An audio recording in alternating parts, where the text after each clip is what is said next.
सरकारने 20 पेक्षा कमी पटसंख्या असलेल्या शाळांचे समायोजन करण्याच्या हालचाली सुरू केल्या। या निर्णयामुळे बीडच्या नागोबाची वाडीतील ही शाळा देखील बंद होऊ शकते। आमची शाळा बंद करू नका अशी आर्तहाक या शाळेतील चिमुकल्यांनी सरकारला घातली। ते आमची शाळा बंद करू नका, मी गावात जाऊ शकत नाही, नदी आडवी येते, आम्हाला भीती वाटते। ही शाळा बंद झाल्यास 2 किलोमीटर अंतरावर दुसरी जिल्हा परिषद शाळा आहे। या शाळेच्या दरम्यान नदी आहे। पावसाळ्यात नदीच्या पाण्यामुळे गावाचा संपर्क तुटतो। या स्थितीत बहुतांश शेतकरी आणि शेतमजूर असलेल्या पालकांना मुलांना शाळेत ने-आण करणे अशक्य होणार आहे। त्यामुळे ही शाळा बंद करू नये अशी मागणी देखील पालकांनी केली। आणि इथून पुढे 2 किलोमीटर इथून गाव आहे, त्यामुळे आमचे लहान लहान नातवंड हे सर्व लेकरं जाऊ शकत नाहीत। आणि तिथं गावात जाताना एक नदी आडवी, त्यामुळे त्याला पाणी येतं, त्यामुळे ते आम्हीसुद्धा ते लेकरं शाळेत पाठवू शकत नाही। त्यामुळे आमची शाळा ही व्यवस्थित अशीच राहावा ही आमची विनंती आहे। पावसाळ्याचे दिवस असल्यामुळे ती नदी आडवी असल्यामुळं लेकराला आम्ही पाठवू शकत नाहीत। आणि इकडून तिकडून पाठविलं कसं तरी तर त्यांना आणाय कोणीच नसतं, कारण आम्हाला शेतातले भरपूर कामं असतात, म्हणून आम्ही शेतावर जातो। आणि मग आम्हाला शेतातल्या कामामुळे आम्हाला त्यांना आणू शकत नाहीत आम्ही, त्यामुळे आमची शासनाने शाळा इथंच कायमस्वरूपी ठेवावी। इथून जर लेकरं गावात गेले, नदीला जर पाणी आलं तर त्या लेकरांना कोण आहे? आणि शेवटी शेतकरी ते शेतकरीच असते, शेतामध्ये काम करण्यासाठी जावंच लागतं त्यांना।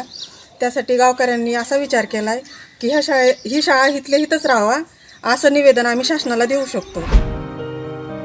ही शाळा बंद झाल्यामुळे येथील विद्यार्थी शिक्षणापासून वंचित राहण्याची भीती या शाळेतील शिक्षकांना वाटते। शेतकरी आणि शेतमजूर कुटुंबातील विद्यार्थ्यांचे शैक्षणिक नुकसान टाळण्यासाठी सरकारने या निर्णयाचा फेरविचार करण्याची आवश्यकता आहे। ही वस्ती खूप मोठी आहे आणि इथून जवळपास 1 किलोमीटरपर्यंत वस्ती पसरलेली आहे। या वस्तीवरील मुलांना या शाळेशिवाय दुसरी जवळची कुठलीही शाळा नाही। ही जर शाळा बंद झाली तर या वस्तीवरची जी काही मुलं आहेत ती मुलं शिक्षणापासून वंचित राहण्याची खूप शक्यता आहे, कारण मुलं लहान लहान आहेत। आजोबाच्या शाळेला जर जायचं म्हटलं तर जवळपास 2 किलोमीटर शाळा आहे। रस्त्याला नदी लागते, नदीला पावसाळ्यामध्ये पाणी येऊ शकतं, त्यामुळं ही जी मुलं आहेत ही मुलं त्या शाळेमध्ये जाऊ शकत नाहीत। आणि इथला बहुतांश वर्ग हा गोरगरीब मुलं आहेत, गोरगरिबांची मुलं आहेत, शेतकरी वर्गाची मुलं आहेत।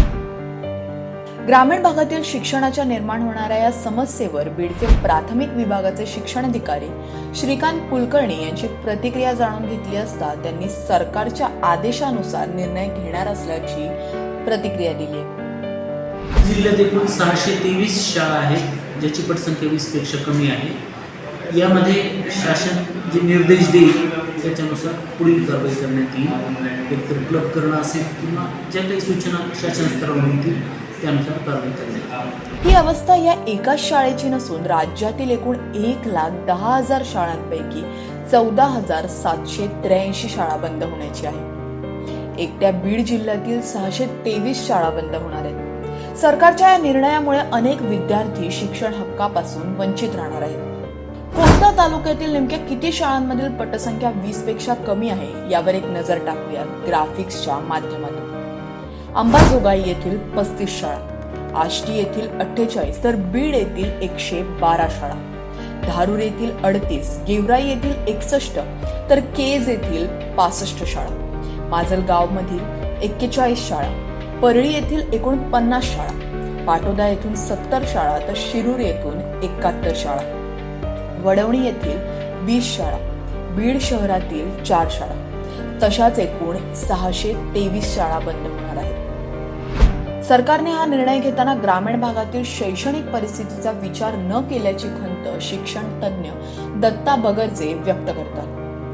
बीड जिल्हा परिषदेने 623 शाळा बंद करण्याच्या प्रस्ताव शासनाकडे पाठवण्याचं विचाराधीन केलं आणि त्याच्यामुळं जिल्ह्यामध्ये एकंदरीत वातावरण संभ्रमाचं तयार झालेलं आहे।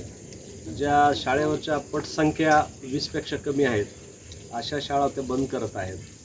त्याच्यामुळं जनसामान्यांच्या लेकरांची इथं हेळसांड होईल आणि त्यांचे शिक्षण राहतील असं आम्हाला वाटतं, कारण की गोरगरिबाची लेकरं इतक्या दूर शाळेत जाऊ शकत नाहीत। जिथं वाडी वस्ती तांड्यावरच्या शाळा आहेत, ते वस्ती शाळा आहेत, पटसंख्या कमी आहे, पण ते लेकरं शिकत होते. तिथे आजी आजोबा सांभाळतात, मग त्यांना त्यांच्या नजरेसमोर किंवा जवळ त्यांना आणायला न्यायला सोपं जातं. परंतु सरकारचा हा निर्णय नेमका काय कुणाच्या हिताचा ते कळत नाही, परंतु याचा फेरविचार व्हायला हवा.